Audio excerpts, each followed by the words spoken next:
few seconds. We're obviously going to discuss last night's game. Disappointing result. Again, nightmarish defending. And obviously we've got a few new players in. Transfer deadline's closed now. Right, we're on. We're going to go live now. Well, thanks for joining me on Facebook and YouTube Live.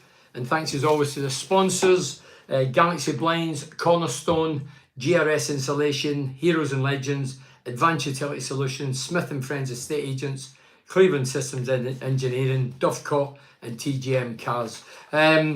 Team last night, obviously we knew that Latte Laugh, I mean, people are still thinking Latte Laugh's not gone. Of course he's gone. Of course he's gone. Well, since he got injured, the rumours, well, it wasn't a rumour, it was all over the Facebook, YouTube, social network, on the television that he's more or less a done deal. And now there's still people thinking he's still going to be here. He's not going to be here, he's gone. So anyway, last night's lineup was Travers in goal. I thought he played very well, by the way. With Giles on the left position, Ayling on the right, Van der Berg and Edmondson central. On the left was Zog. On the right was the lad from Plymouth Argyle. Morris, Hackney, Azaz, Foz. On the bench was Conway. Ayling Jr., is that how you pronounce it? Fry, Glover, Borges, Woolston, Finch and McCabe. Obviously Whittaker's on the right. Yeah, what did I see? Getting into the game, obviously I knew Latte Laugh wouldn't be playing. Then I seen Doak wasn't playing. And with 3 debutants. I didn't think we'd won last night. Hand in heart, I mean, people that's close to me, I told them I don't fancy us. I thought it was recipe for disaster. You know, new 3 guys coming in that doesn't know our style and brand of football and how we operate, thrown in against Sunderland in a derby game. That's a big occasion. You can tell with the crowd, the atmosphere. It was fantastic. So they had to really try and get into the game. The first half hour, I was pleasantly surprised. I thought we did very well the opening 30 minutes. Barzog scored a fine goal. Hackney, great vision. They were caught square. The big man Barzog went through, kept his cool, kept his composure, picked his spot. Thank you very much. Great start. And obviously they kept chipping away and they get one back via a deflection. And then they go 2-1 up. And then within 8 minutes, Hackney's come back and scored a terrific goal. I think it's his 4th of the season. They've all been beauties. I still think he's good enough to get 10. Run out of time, but I still think he's good enough to get 10. And I thought Hackney played very well as well last night. And then the last goal, ball comes over to the right, ends up in the left. When it's pinged out to the left winger, who was tricky and really skillful and creative, as soon as the ball came out the air, his first touch just left the fullback for dead. And when he whipped it in, from where I was sitting, I didn't even know it was an own goal. We didn't know it was an own goal. I watched it as soon as I come in. Own goal. Gill's body is facing his own goal. Could he shuffle his feet a bit quicker? I've not studied it. But facing your own goal, you're going to cause problems for yourself. But unbelievable that ended up one was a deflection and the other one was an own goal. And we come away with nothing. I mean, you look at Sunderland, were they that greater than us? No. But they're 14 points greater. And that's where the conversation comes in. How are they 14 points ahead of us? They've got a young side. I have to say, Patrick Roberts, who came at Middlesbrough, or to Middlesbrough under Neil Warnock, I don't think wanted him. It was down to people bringing them in, and Warnock in the main doesn't like footballers, does he? So he get rid of him. But he's been a star at Sunderland, and last night he was creative. Sunderland showed a lot of skill and technical ability and confidence, despite their immaturity in the team. Obviously, when they go 3-2 up, they were buzzing after the game. I thought they'd won the league the way they were celebrating. But I think they just edged it. But we put in quite a good shift. But again, it's the conversation is about the defence. You know, what is happening with the defence? I've got a theory. It chops and changes every week. Different goalkeepers, different left backs, different right backs, different centre backs. I mean, I'll be honest, when I seen Van der Berg and Edmondson, I thought, where's Fry? Why has Edmondson just walked back in the team? Didn't quite get that. And I just thought, you know, I looked at it and I thought, the movement of the defence was slow, was sluggish. I mean, there's more movement in Madame Tussauds and the Acropolis, Stonehenge. No, in a serious front, we're not very mobile. And that's a problem and an issue. You're playing against these whippersnappers, younger, wispy forwards. It's hard. I mean, Ayling was treading treacle. I'll be honest, look, Ayling's great player, great servant. It looks as if he's struggling with his knees. It almost looks as if he's uncomfortable. When the ball's on the other side, I watch Ayling's movement when he's jogging back in position. It looks like he's got a limp. But how he can get in ahead of Dick Steele, I don't understand it. I mean, Dick Steele wasn't on the bench, probably injured, and they were talking about getting rid of him in the window. I think that would have been a massive boob. So anyway, have your say. Talk about the game last night if you were there. What did you see? Is there more problems than just the defence? You know, up front. The farcical thing last night for me, again, as a former centre forward. Foz is up front. Foz isn't a centre forward. Never will be a centre forward. He'd have had the first half straight to the keeper. Could have did better. He'd been out a long time, the lad. But putting him up front in a derby game. So he was a novice. Giles was back in for his debut.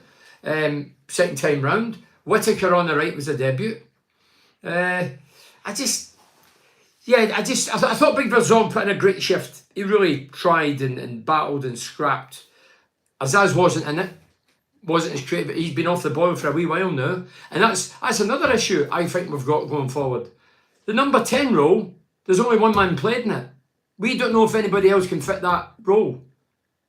And I think the sooner we know, the better. Because if Azaz keeps playing the way he is, we have to drop him or rest him, and then who's going to take over? Are we going to gamble again?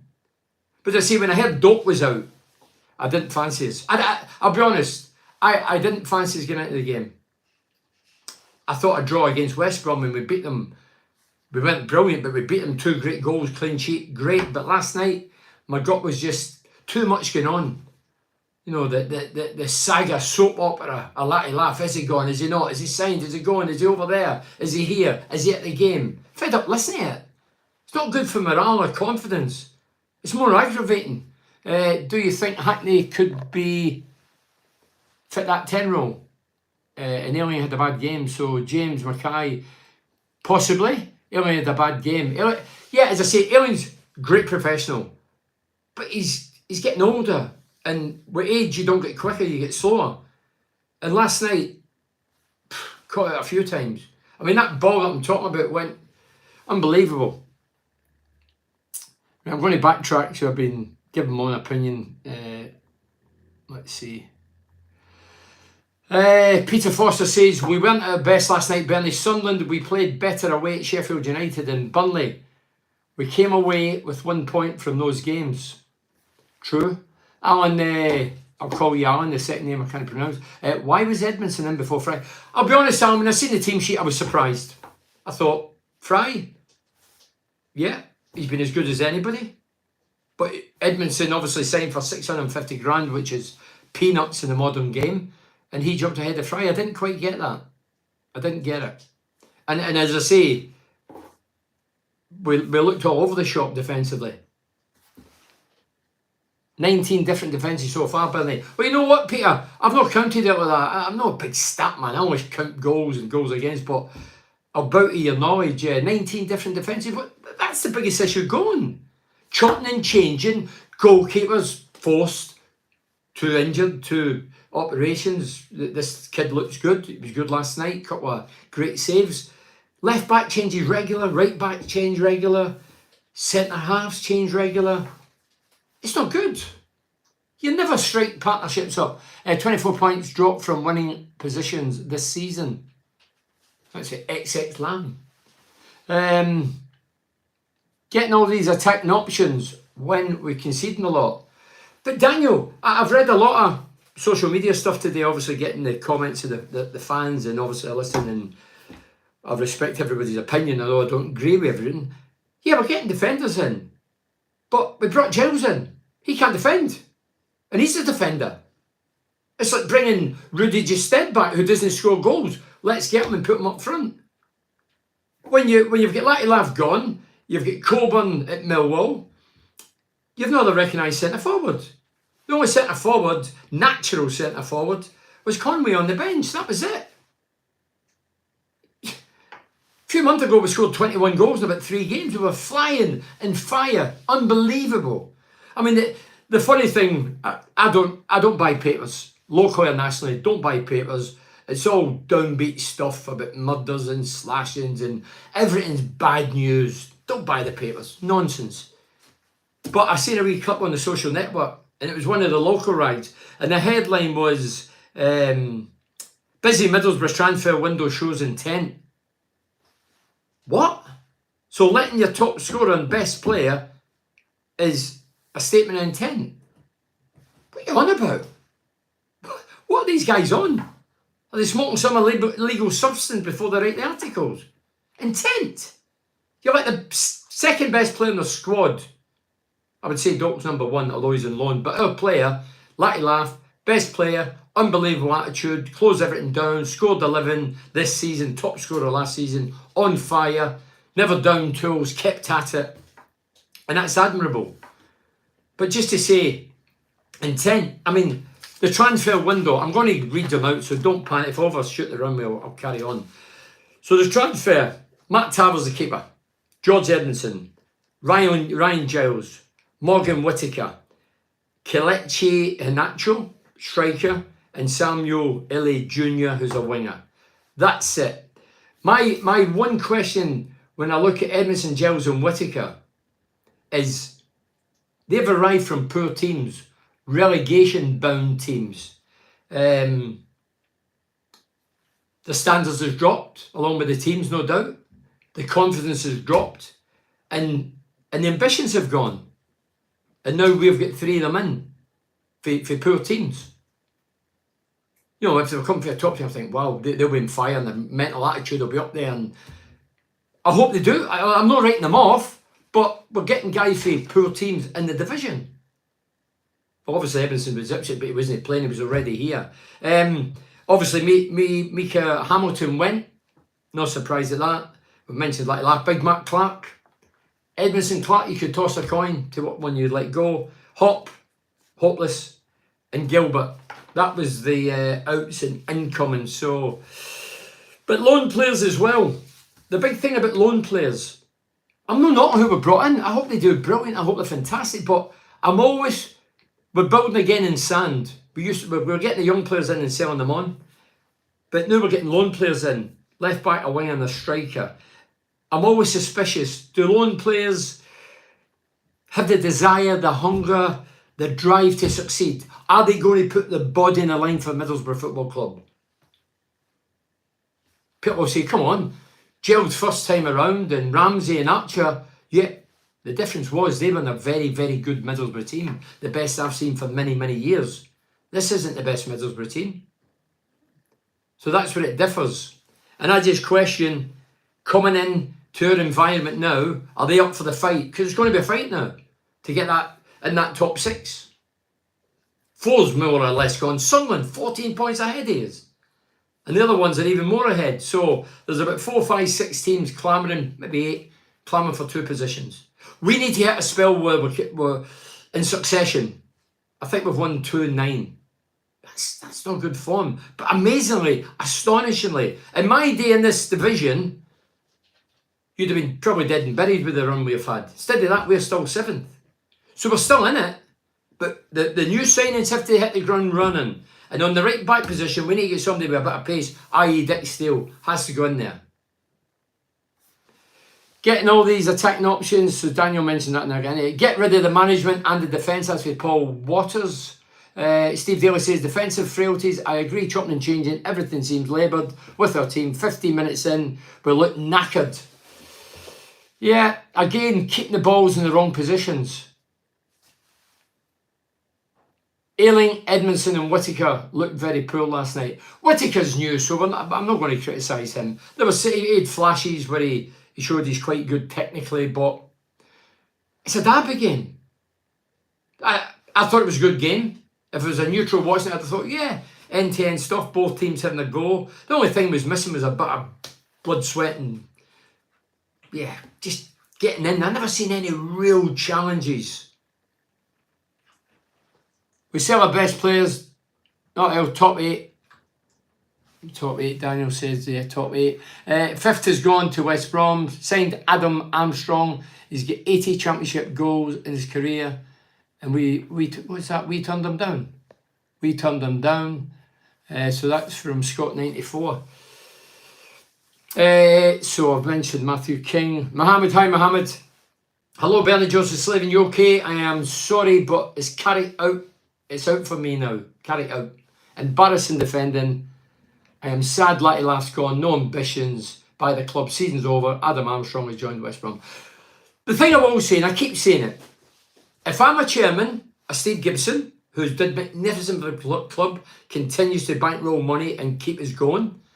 If I was Steve Gibson and the chief exec, I'd be doing cartwheels. 20 million in the bank for Latty Laugh. Latty Laugh has only performed 1.5 years in his career. Look at his stats down the line. He's not prolific continuously. This is his first real, bit like Akpom. Akpom was at Arsenal, obviously some big names ahead of him as a young lad, bobbed about, came to Middlesbrough, loaned out, hitty missy, then one season in fire, and we made a right few quid with him as well. So from the business sense, I totally get it. But you're the fan, I'm a fan, former player, former striker.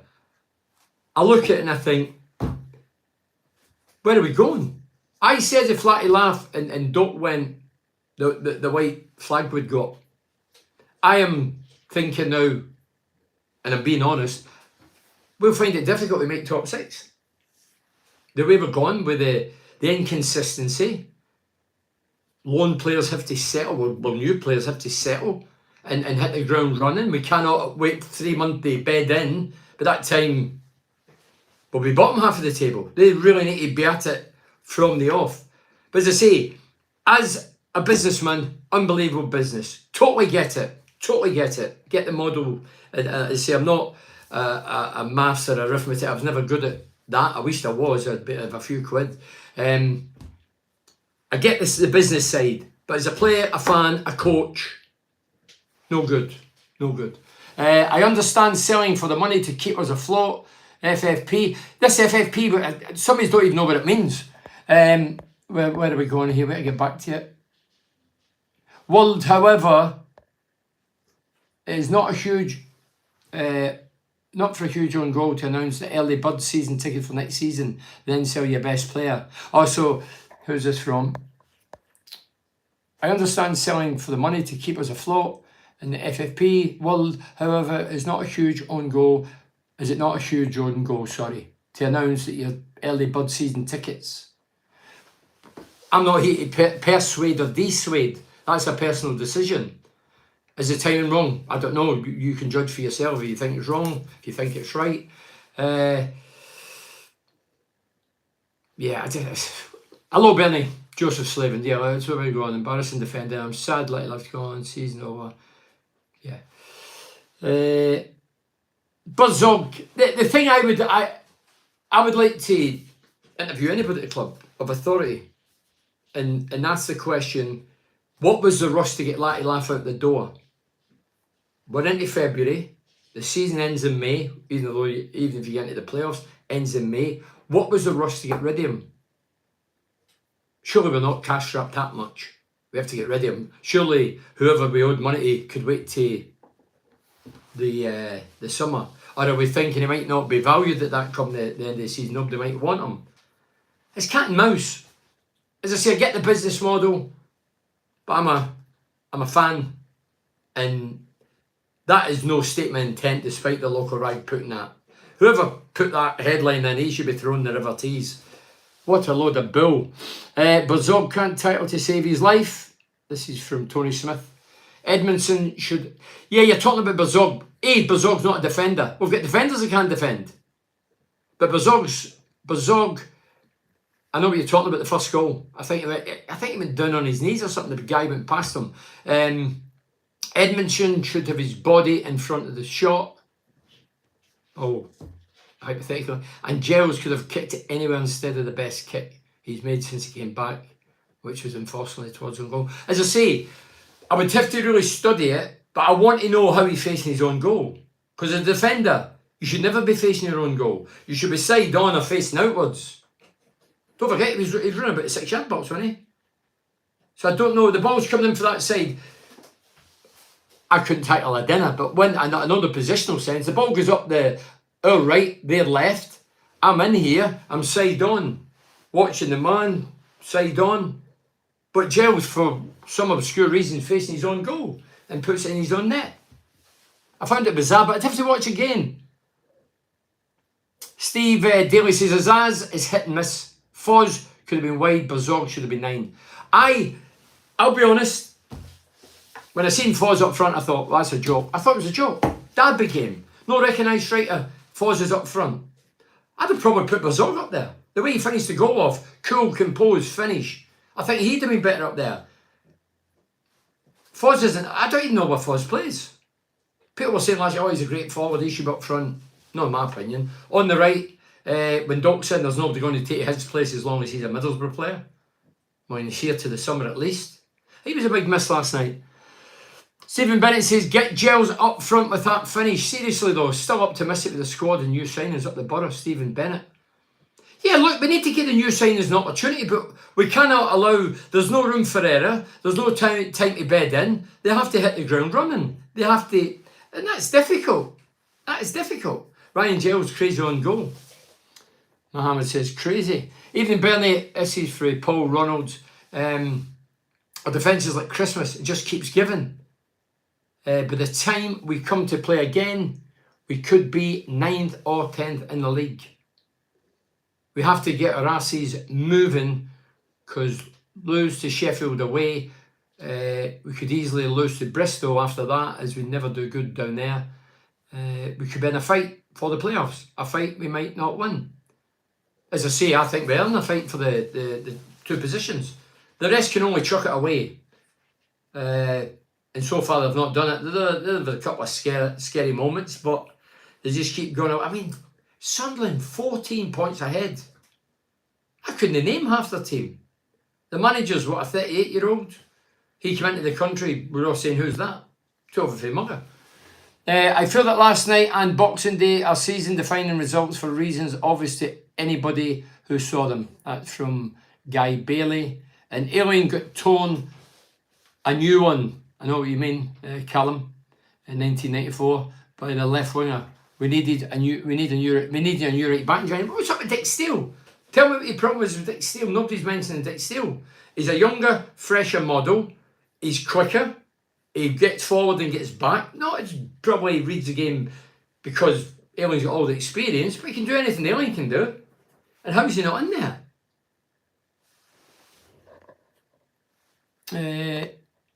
Clueless Carrick, this is for Chris 87. Clueless Carrick, management is poor, and I question his signings. No balance, swap change all the time. Why is Foz up front? Well, for me, that was a joke. He's not in the team for months. Well, he wasn't in the team for about a year. Then he came, played a cameo on the right, and then he all of a sudden playing up front in a derby game. As I said, last night was a gamble. A lot of gambling going on. Oh, Doc's not in, right, okay, we'll put Whittaker out, right. What we're going to do with Foz, we'll put him up front. I was thinking, I could see in the dressing room pulling the names out of a hat. Something I just didn't get. I hope Sunderland they definitely are good enough. That's a butterfly, Mohammed. Surprised we didn't bring another right back in. We've got 4, but I think 3 of them's injured. How many do you want? How many right backs do you need? Conway's just back. If he doesn't turn out last night and come off the bench, never got a kick when he come off the bench, been out for 5 weeks. He's only centre forward of recognition. We recognise he's only centre forward. 1 centre forward we've got. Now we've got the loanee in, so that's 2 centre forwards, 4, 5 right backs, 5 centre backs, 3 left backs, 5 midfielders. Left wing, no left wingers. Natural. Right wing, Doak and this lad from Plymouth. Number 10, 1 number 10, Azaz. Nobody has had a chance to get in there and try and put them under pressure. So nobody else has played number 10. We don't know if there is a number 10 within the squad because nobody's been given the opportunity. And up front, as I say, so what backlog of defenders and central midfielders are overloaded, and yet people are still saying get more in. Yeah, you want more in because we're not good enough, but why do you bring Giles in when he can't tackle and can't defend? I know he gets forwards, I get that, and he's still good at that, but you're leaking goals in for fun. You've got a left back who can't defend, and you've got a right back who can't run. That's a big problem. You don't need a scientist, a rocket. Yeah, it's just bonkers. It's the obvious. Ayling can't run, and the left back can't defend, and the two centre halves are stiff. As soon as Sunderland scored, they bossed the game for superior to the Borough boys. Yeah, they lifted. Look, they came out a different team second half. Big Bellingham started pulling the strings in the middle, more dominant, more prominent. As I say, your man out right, former Borough player, he was a handful. You know, he was cutting inside, dropping the shoulder, and yeah. But it's not about them, it's about us. We concentrate on ourselves. We're at home. The onus is on us to take it to them. We did it for half an hour. Then they came into it. And then second half, they started off. They picked their game up. And then we come into it in spells, dipping in and out. And then we get done with a sucker punch at the end. So Darren Dye says he's the only manager that doesn't keep the same centre-back pairing. Edmondson is nicknamed the Fridge for a reason. What, meaning cool? Cold? Static? What do you mean? He isn't comfortable messing about with it at the back. We play that ridiculous suicide ball into midfield time after time, and teams know it, yet he still persists. He's under big pressure, Carrick, now. I'm sure that why we try drop. Don't know the answer, Mick Mills. So we're after time, which he's under big. I think Michael Carrick would acknowledge that every manager's under pressure. You know, look at Matt Robbins, who came here, beat us 3-0 on our own patch. Next week he was gone. Puff of smoke, see you later. Coventry manager, he's back in the game now, like. So anything can happen, but chopping and changing all the time is not good. And there was one of my ex-teammates, an ex-Borough player, got in touch the other day because I put, good to see Manchester City, the people, the guys that introduced this fanning about the back, getting done with their own game. It's caught up with them now. And one of the guys who's my pal, he texted and he put, yeah, what about the 18 trophies? I says, oh, I forgot about that. But they're the only one that's winning trophies. Nobody else is. We're all knocked out of cups early doors. There's more goals going in now than ever. And against City, because everybody knows their gig now. And Pep can't find a solution as yet. He spent more money. And when you talk about money, and they've got 100 and odd things against them, Man City, and they've spent how much in the window now? How can they keep spending money and nobody else can? Chelsea can keep spending. I don't get it. Any lawyer out there telling us exactly what's going on. How can they have 100 charges, still spend millions of pounds on players in the window, and everybody else is cash strapped, oh, you're not allowed to spend, we need to do this. I don't get it. I talk to people and they say to me, I don't get this, and I say, not got a clue. Gary and Samantha Williams, I had us done for a draw, £20, I could have saved you £20. Just wished I'd cast out at 80 minutes, Bernie. A freak goal, but that's our season. I think we will have enough to get us over the line. Great signings. Luke had a nightmare. Newcastle United, richest owners, yet haven't spent a penny. Yeah, because they're hand behind the back. I know that. So Newcastle United, they've got the Saudis in there, loads of money, loads of cash to throw around, to burn, and they can't spend it. And yet Man City keeps spending it. What is that? Anybody on here got the knowledge and information to tell us why Man City and Chelsea can spend as much as they want, but nobody else can? Why is that? We need to keep that defence tight. Alan, the only way to keep it tight, try and pick, if there is such a thing, a back 4, 5, whatever, and let it roll. Every week, get to know each other's game inside out.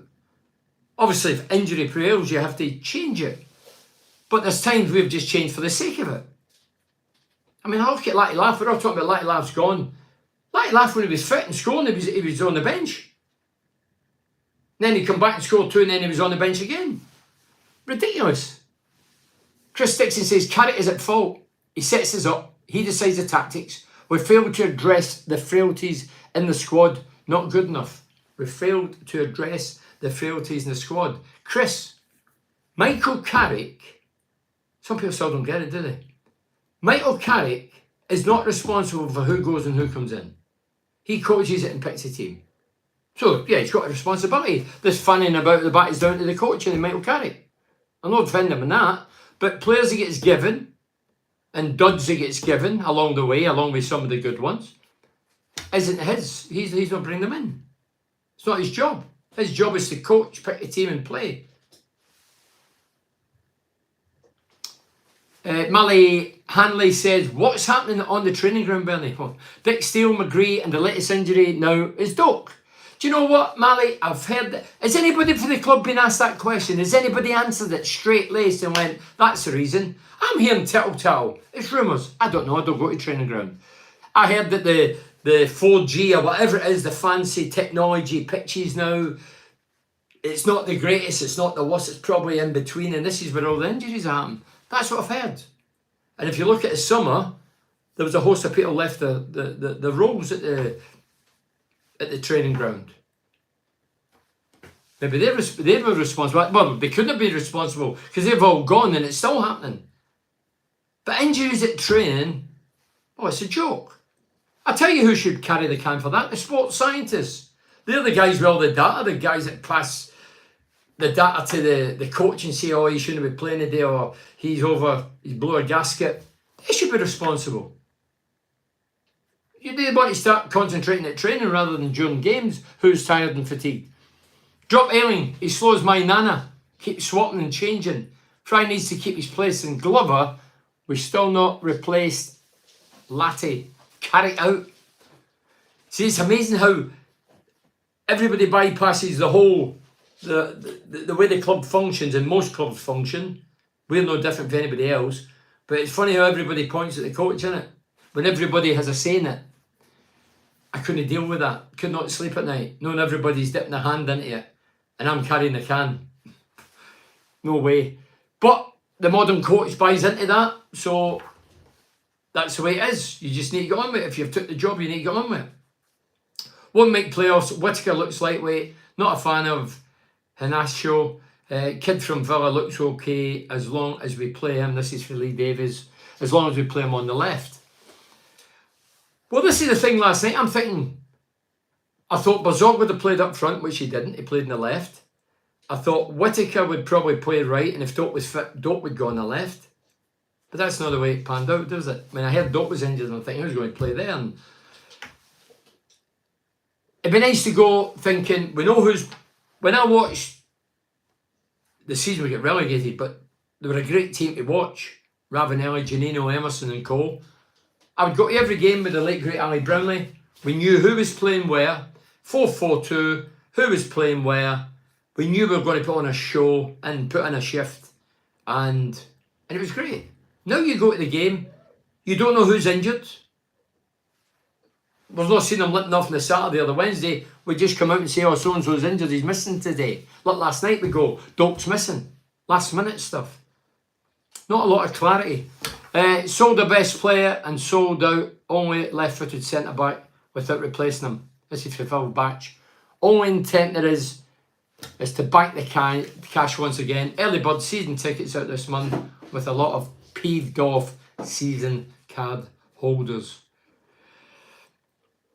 Yeah, as I say, the local rag gets putting crap like intent. Intent means you keep your best players and you add to them. You don't let your best players go. We know the money implications. We know that we're a selling club. And I totally get that. I'm not knocking that. If I was Steve Gibson or I was the chief exec, I would sell Latty Laugh. But I'm a fan. And that doesn't show intent. That's lacking intent.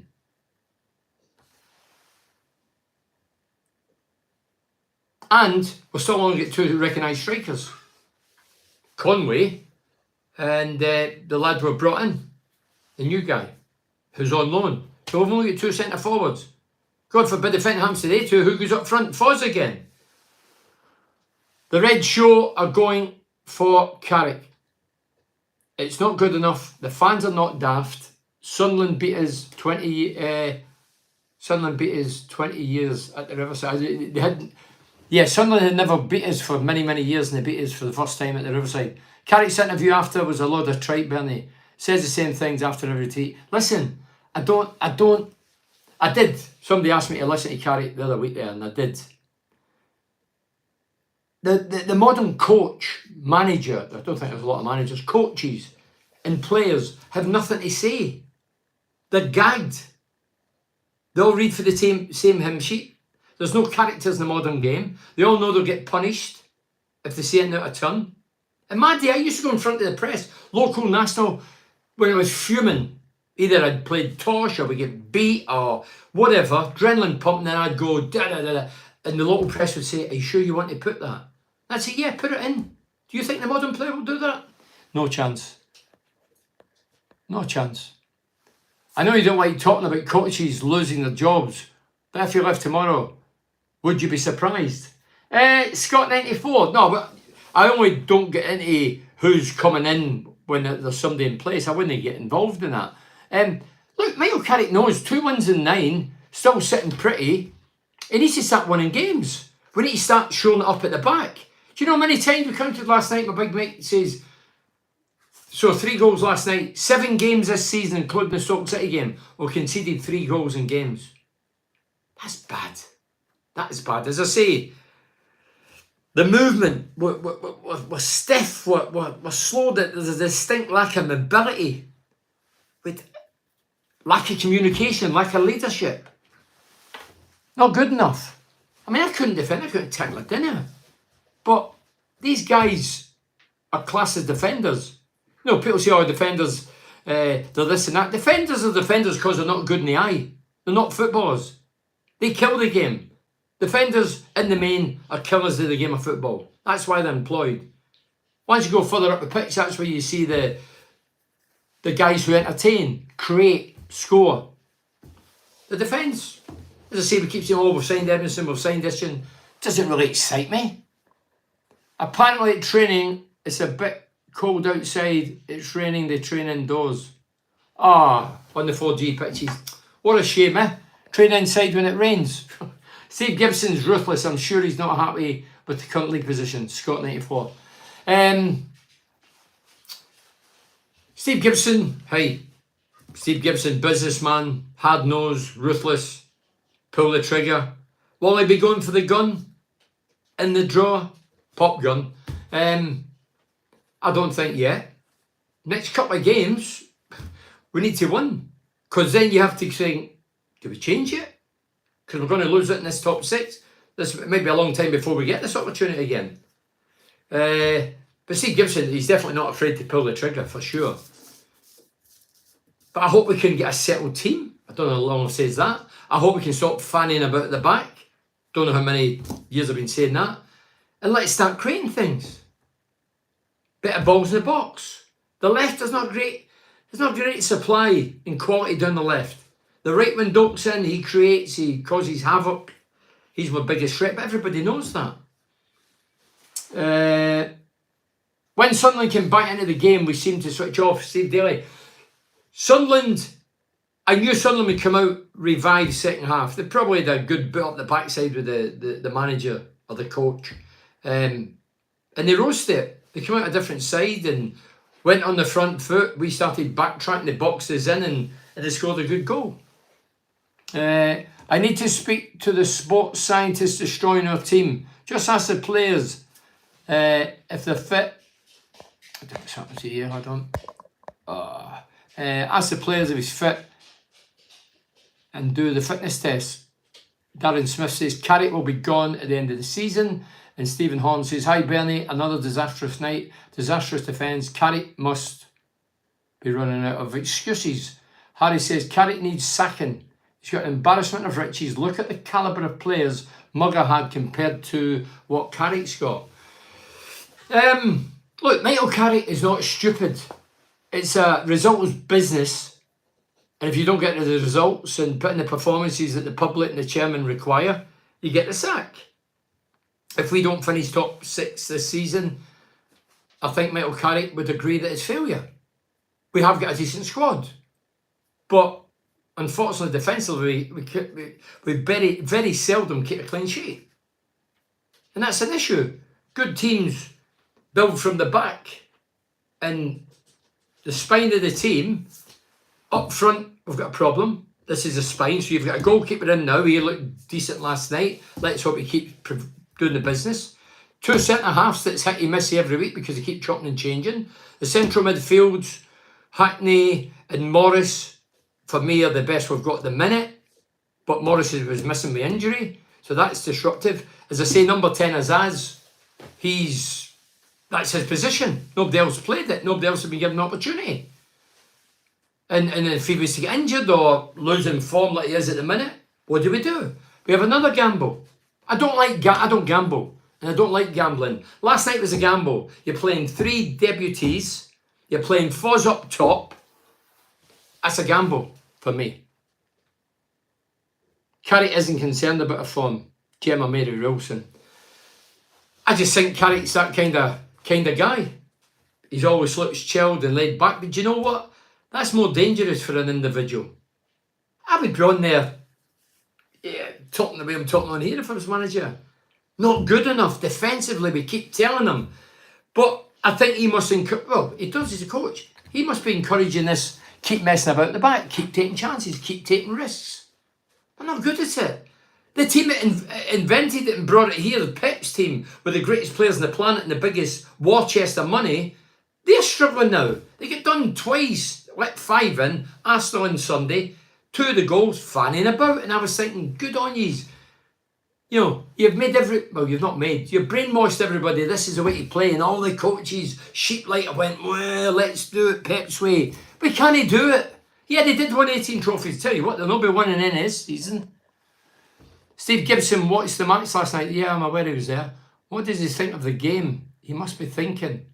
Stephen Jarrah. I'm sure. Oh, Steve Gibson. Carrick needs sacking. He's got embarrassed. Yeah, where is that? Steve Gibson, as I say, hard-nosed, ruthless businessman. Good guy, but ruthless. He won't hesitate. If he has to make a decision, he'll make it. But Steve Gibson is one of the few chairmen that actually know about football. He played it. He loved it.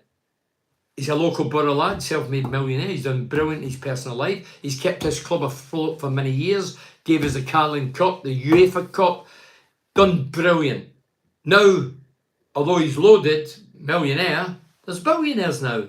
And the sheiks. And people always say to me, why is he not sell up? Well, he's still got the desire. He's still got the hunger. He's still bankrolling the club, keeping it afloat. And you know what? Nobody wants to buy Middlesbrough. If you were a businessman, would you buy Middlesbrough? Everything comes with it. The town, the airport, the team, the club at the minute, the way we are. Would you buy it? We should be grateful Steve Gibson's there. I'm not in bed with Steve Gibson or the club. I do a lounge there, but hey, I've got my opinion and I love Middlesbrough. And I've lived here 40 years come October. But I've got an opinion on the team that I love. And I think without Steve Gibson, the club could disappear into oblivion. Because I don't think anybody would buy it. Do you? I mean, it's like Hartlepool. They say we'll sell Hartlepool. Who's going to buy Hartlepool? I remember talking to Rice Singer, did a podcast with him. And I says, no disrespect, but I don't think we could sell Middlesbrough. How on earth are you going to sell Hartlepool? Everybody's just saying, oh, when you're in the football world, everything's an attraction. No, people are attracted to cities. We're not a city, we're a town. Run downtown at the minute. Big cities, they want any big cities. And Newcastle, we have to say, is a big city and a big fan base, and the Sheiks obviously moved in. But I've heard other rumours for years, the cable company wants to buy Middlesbrough so-and-so. I don't believe all the tittle-tattle. Steve Gibson is in control. He's the chairman. He knows the financial debts and struggles and things, behind. I respect that. I'm not into, as I say, maths, arithmetic and all this stuff. I concentrate on the football and what's on the field. I only talk about football. Why did their tempo and intensity suddenly drop us if Matthew King and not come back in the second half? We gave the ball away in some scary areas again last night, as we have all season. But you know what, Matthew? It takes a leader on the team. You're seeing it as a fan. I'm seeing it. I'm at the same game as you. I see the same game as you. If it's dropping and there's a few passes going astray, somebody has to go, rally the lads. Oh, come on. Pick up. Come on. Stop getting the ball away. I don't see any of that. Leaders. We need... When everything's hunky-dory and everything's going your way in football or in any sport or anything in life, it's easy. You sail through it. When you hit the struggles and things aren't going your way or to plan, you need leadership. And you need somebody that's going to do it for him, do it for his teammates who are struggling, and give them a lift and get them moving. And I don't see a lot of that going on. I seen, when they scored the second, I seen about 4 heads drop like that, looked at the ground. When the third went in, they did the same. I wouldn't have done that. You're showing the opposition how badly it's affecting you. It was like, I played with guys that used to bend over when they were knackered, blowing out the backside. Balls that are playing, they're bent over. I never did that. There was times I was fit, but there was times I was blowing out my backside, but I would never show it to the opposition. You're showing the weak side. Stand up, regal. Don't show the opposition that you're feeling knackered or you're gutted about the goal getting in. Of course you're gutted. You don't need to look at the ground and hold on to your knees and look at the ground. You're showing the opposition how upset you are. Of course you're upset. Stephen Horn agreed he's the best owner in the game. Steve Gibson, Borough, I'll be forever grateful for him. You'll never understand. Steve Gibson, when I came to Middlesbrough, Steve Gibson sanctioned me to sign. Wally Madron, God rest him, he was the guy that signed me for Middlesbrough. Steve Gibson was a young director. The chairman at the time was on holiday. Back then, no mobile phones. Wally Madron gets in touch with Steve Gibson, a young director, and asked, can I spend 25 grand on this guy for Scotland, myself? Steve Gibson could have said, well, no, he says the chairman's in it away, on holiday. He says, well, what do I do then? He says, well, what do you want to do? He says, I want to sign him. So Steve Gibson says, well, I'll tell you what, I'll take the risk, I'll take the chance. Thankfully, I think it paid off, but it might not have. But Steve Gibson was bold enough to override the chairman who they couldn't get in contact with and say to Wally Madron, yeah, get him signed. And that's how I ended up at Middlesbrough. So I'm in Middlesbrough's debt for my career. Wally Madron bringing me, Steve Gibson sanctioning it, Bruce Rare giving me the jolts that I needed to perform. And obviously Big Jack Charlton with the Republic. So they all played a part, but you need leadership. You need guys that believe in you. And if your confidence is dropping and the coach isn't getting through to you, your teammates have to get through to you. I don't agree with the carry out crew. He gets what he's given. If we can't put a string of results together, things will look very different. I still believe we can get into the playoffs. This is with David Grayson. Yeah, look, the Carrick thing, I'm thinking, well, you still get the same players, still get the same defenders. If I tell you as a defender, this is what we're doing and we have to do it this way, and you don't you show them down the line, don't show them inside, and they keep faltering, it's like the lad from Tottenham Hotspur, Keane, came as a striking coach. Robbie Keane's one of the best strikers in the game. Tottenham, over 100 goals. Great appetite for the game. He would have passed his knowledge, not out a book like a lot of coaches. His knowledge, he might have read a book to get his qualifications, but he's done it. He's been in those positions. Now, him passing on to Assombalonga Balonga and whoever at the time, they never took it in because they never scored the goals. You've either got it or you've not. You either listen to somebody and it registers or it just goes through one ear and out the other. So Robbie Keane didn't make a great impression with the forwards and he was one of the best in the business. Some of them probably didn't take in. I think that was when he was here, Robbie. I think Assombalonga was, I think he only got about 9 or 10. Then he ended up in Turkey selling kebabs or something. Steve Daly says, like a passion in the team. I would like us to be down to 10 men, most matches at least. Whoever gets sent off gets stuck in. So like a passion, this is for Steve Daly. I would like us to be down to 10 men, most matches at least. Whoever gets sent off gets stuck in. Yeah, it's a thing, like a derby game last night. I played many derby games, Newcastle and Sunderland. I must have played against them 5 times a piece. Loved them. Knew the passion involved with it. The thing is, when we look at it, the team sheet, right, from a Middlesbrough point of view, derby game. Travers, he's not for here. Giles, not for here. Van der Berg, no. Edmondson, no. Ayling, he should know about derby. He's been a Leeds player. Whittaker, no. Hackney, definitely. He showed it last night, scored a great goal. Morris, no. Bazog, no. Azaz, no. Foz, no. In my day, I was a foreign player. I was surrounded by like 8, 9 local lads. For Stockton, for Billingham, for Redcar. All up for it. Knew how much it meant to them. I knew how much it meant to the public because I was brought up in Glasgow. Celtic Rangers derbies. I know the importance. I know how much it means to the fans. And I was up for every derby game. I've had a lot of bad games, but in derby games, even I tackled and I couldn't tackle. I would get stuck in. Because I knew the importance. And if you cannot get up for a derby game, but we did. I thought half an hour we were in it. And we did well. And then second half they picked up 10 minutes, I'm being told. Last night was another game we should have won. Edmondson's a liability, Dave Connor. Did we need Edmondson? Did we need to let Clark go? Did we need Edmondson back? Edmondson had returned. I suppose the money's next to nothing. What was it, 650 grand? David McCaster says, Mugger pulled a gem out getting Adam Armstrong. Strange how we apparently rejected the offer of him.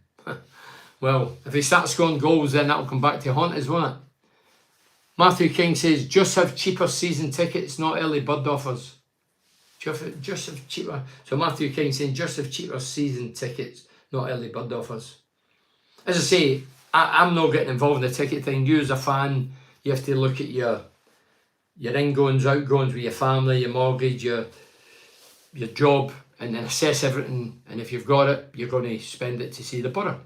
If you've not, then it's difficult.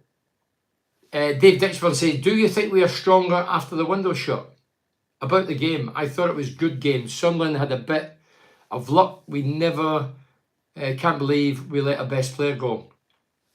So the first, do you think we are stronger? Well, stronger. Mark Travers, the goalkeeper. We needed a goalkeeper, so that I think that's a boost. George Edmondson, for me, centre halves, neither here nor there. I wouldn't pay to watch one. We had Clark. We let Clark go, and we brought Edmondson back for 650 grand. Ryan Giles, we've got one of the poorest defences around, and Ryan Giles can't defend. We've brought him back, obviously for his attacking ability, but wasn't a great deal of it last night. Morgan Whittaker on the right. He is a right winger, but we've got Doak for now at the end of the season. So where is Whittaker going to play? Is he going to be on the left? Is Doak going to be switched despite his magical presence since he arrived for Liverpool? Is he going to be moved out of position? I don't know. And the lad Kelechi Hanasho, who's a striker, don't know a great deal about him. And Samuel, middle name Junior, the winger, I don't know. I think it's gambling. As I say, the guys were brought in, like Edmondson, Giles and Whittaker, have all came from bad teams, poor teams, teams that are struggling, fighting for their lives. I mean, Giles couldn't get into the Luton team or the Hull City team. 2 bad teams, he couldn't get in them. The player we seen 2 years ago, he might be half a player now. I don't know. I can't judge him in last night. I'll need to see him for the duration of this, for now at the end of the season to May. I don't know how good or bad he is now. Never been good at defending. Going forward, he was terrific. Probably the biggest supplier for Akpom and Co. in the Championship. Amazing. But he did leave. He wasn't our property. He was on loan. Borough will always get so-called mediocre players. All the best players want to go to London Clubs, big name clubs like Man United. Stephen Horn, you mean? Man United used to be a big club. Doc has done his ACL, could be a long time. Scott 94, has he done his ACL? Didn't know the extent of the injury. I just hope the lads. But there you go. So the Latty Laugh situation, that could have been Latty Laugh. Well, saying that, he got injured. Latty Laugh could have been out with that. The deal would have been off. What do we do then? We're player down. We've lost 20 million. We're down the River Tees. What do we do then? Football's it's like gambling. Ayling's legs have gone. What do you think, Bernie? Paul Downs. Look, Ayling, utmost respect for Ayling. Longevity in the game. Playing for Leeds for, was it 8 years, 10 years, whatever. Stalwart. Gave his all, 110%. I used to watch him on the telly and think he puts a shift in, that lad. But I look at him now, and when the ball's at the opposite side of the field, I'm looking at Ayling's movement, and his knees look short. They're heavily bandaged. He looks as if he's got a slight limp. He can't run. You know, when you're up against a whippersnapper who's 18, 19, that's why he doesn't really give the ball to the right winger. If it was Doak or last night, he doesn't want to give it away, especially if they're deep and near him. Because if he gives it away and the winger gets it, he has to backtrack and he can't catch them. Carrick's got 3 games left, I think. Poor performance after 20 minutes. This is for Simon Daines. Poor performance after 20 minutes. Ayling is awful. In fact, the full defence is horrendous. Big 3 games coming up. 3 wins and 13. Say no more. 3 wins and 13. Yeah, well, that's true. If Doak's injury is serious, then it's bottom half for us. Manager has to go if we don't win the next 2 games. So that's from Chris87. Well, I says 3 weeks, well, when the window opened, I said, well, I believe we're good enough to finish top 6. I did go on record as saying, if we lose Latty Laugh, which I said we would, near the end of the window, I think I was right. If we lose Latty Laugh and Doak went back to Liverpool, I says we put the white flag up regarding top 6. And if Doak is out for the duration of the season, and obviously Latty Laugh's gone, I honestly don't think we'll make top 6. Obviously, I hope we are going to be top 6. I put my holidays back thinking, playoffs, I want to be there. I want to get behind the borough. I want to watch them. I want to support them. But yeah, I might try and rebook them now. No, seriously, if Latty Laugh and Doak if it's Doak ruled out with injury and it's a bad injury, if it's ACL, it is a bad injury, and obviously Latty Laugh's gone, I honestly, hand in heart, don't see us finishing top 6. But I knew January, they always say the window of opportunity. It's the window of dread that causes more upset with everybody. No, the Latty Laugh's thing been about for a month. Is he going? Isn't he going? Is he injured? Oh, why did he limp off? Is he faking it? It's just like a soap opera. Where's the clarity? Well, he's gone. He signed a pre-contract, whatever. I read a wee bit on the social media last night, coming from America, Atlanta in it, something or other, that they don't have to pay. I don't know how true or untrue it is, but it did say the club he's going to, the contract kicks in next season. It's classed as more or less a loan at the minute, and they don't have to pay the full 20 or come to any terms this season. Next season will pay it. I'm sure I read that. Somebody else might have read it. Les Adis says, if one of Fozzie's chances goes in, totally, yeah, but it's all ifs, buts, maybes. Yeah. Sunderland are a good team. Yet again, we could have been out of sight by half time. Football is such a game of fine margins. Our what will come good. But Les, I get what you're saying, but Foz, for me, shouldn't have been up front. Why is he up front? Because we've nobody else. Conway's been out for 4 or 5 weeks. Not match fit. Never thought for a minute he's going to start. If he did start, he'd have lasted 25 minutes, 30 minutes. He'd be knackered. Never got a kick when he come on, never made an impression, never got a pass, never got a chance. So, you know, it's all ifs, buts, maybes. Yeah. But how long have we been saying that? It's the same rhetoric. I hear it every week. Same stuff. Great to see an early Borough goal, but Foz up front, no good. Missed 2 critical efforts on goal. That's the one that just triggered me there. Hackney, who I thought was really into it last night. Where's the number 7? They should be good. No, serious. Hackney drives through the middle, first half. Through the middle. I'm waiting him hitting one, which he's capable of. We've seen it recently. And the fullback tucked in to try and avoid the idea of shooting, which left Foz in the inside left position, 18 yards out. It left him spare. So Hackney has went, there you go, on a plate, hit a pigeon off the stand. Hopeless. He must at least hit the target or have a decent shot. But to hit it's top of the stand, or nearly. Malcolm Taylor says, hi Bernie, enjoyed the build-up and the atmosphere. Terrific last night. Fans were great. Borough fans were amazing. The colour, the singing. I loved the big slogan at the front regarding the Holgate end. Loved it. Foz couldn't hit a donkey's bum with a banjo. That was the late great Ali Brownlee saying. He used to say things like that. It used to make me laugh. First time Sunderland has done the double over in 63 years. We've won 4 and 13 games. As I say, 4 and 13, and we're still in a good position. As I say, my day, you'd have been done. You'd have been gone. You'd have been well into the bottom half of the table. I just couldn't believe Borough were favourites to win the game. Paul Brownlee Brown. I predicted 2-3 before the game just because it was a derby. Just because it was a derby. So knew a lot of goals would be scored, but thought Sunderland dominated after 25 minutes. Borough were in at 30 minutes.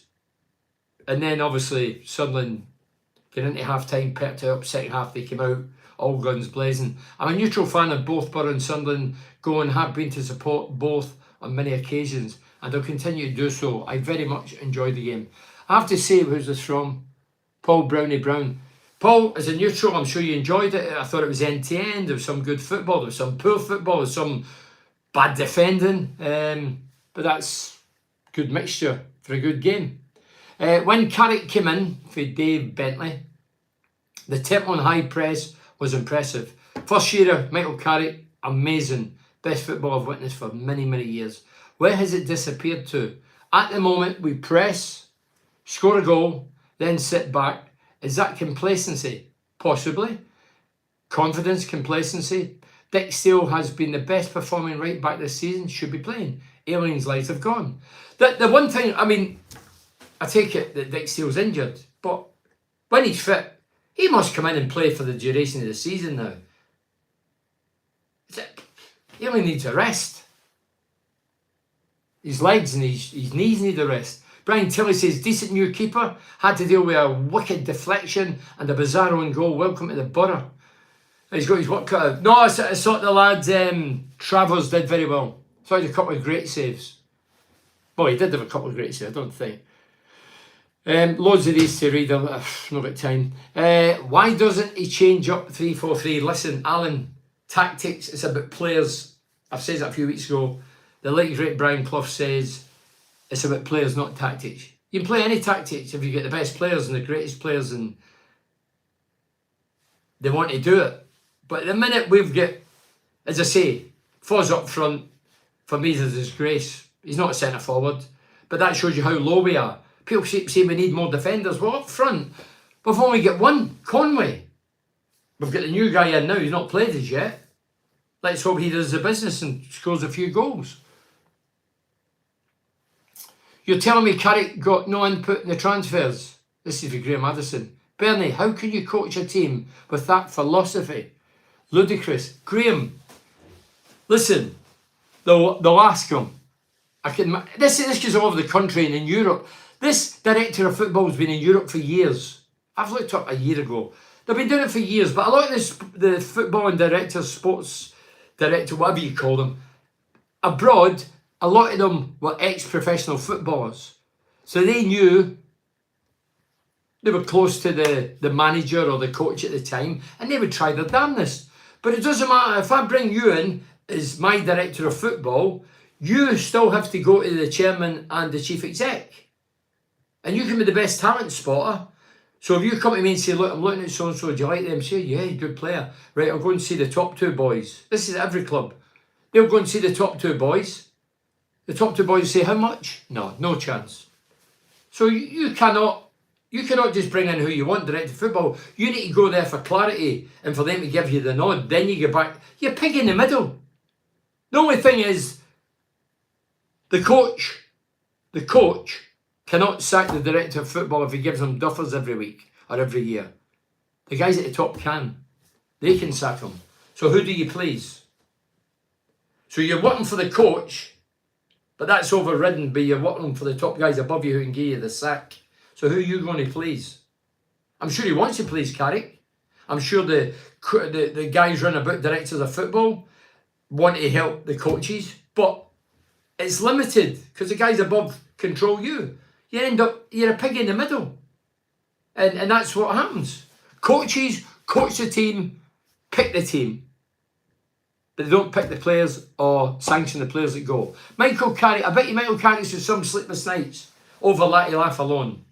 And now you have more sleepless nights. No, we've only won 3 in about 11 and Doc's out possibly for this. Yeah, so that's where we are, Graham. And I've known this for a long while, but it's happened in Europe for years. And that's why at Middlesbrough, Tony Pulis, was he there when the director of football was there? No, I don't think he was there then. But Warnock, definitely. And your man at Sheffield United, Wilder. They 2 guys get introduced to the director of football. I think it was one of the first times I've been introduced to them. And they clashed. Why did they clash?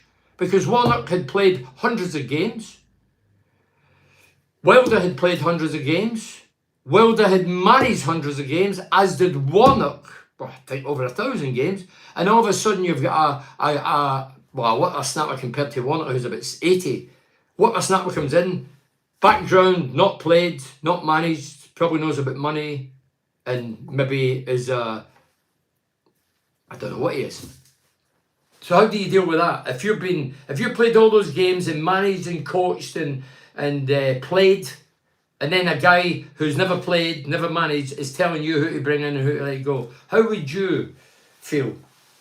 Don't forget, I interviewed Tony Mowbray. Watch it. I talked about the Sunderland director of football. He clashed with him. He didn't knock him as a character, but that's his job. So, yeah, that's the way modern game operates. Not just Middlesbrough, up and down the country, but the coaches buy into it. And what it is, the likes of Steve Gibson, he's been done so many times with brutal, poor strikers, spent millions of pounds down the River Tees with people giving them advice and signing donkeys. So he's thinking, I'm not buying donkeys now. I'm going to get young lads in, sell them, move them on, make money instead of throwing money away. And I get that side of a businessman. Yeah, you need to think like that. But I'm a fan, and I still don't get this.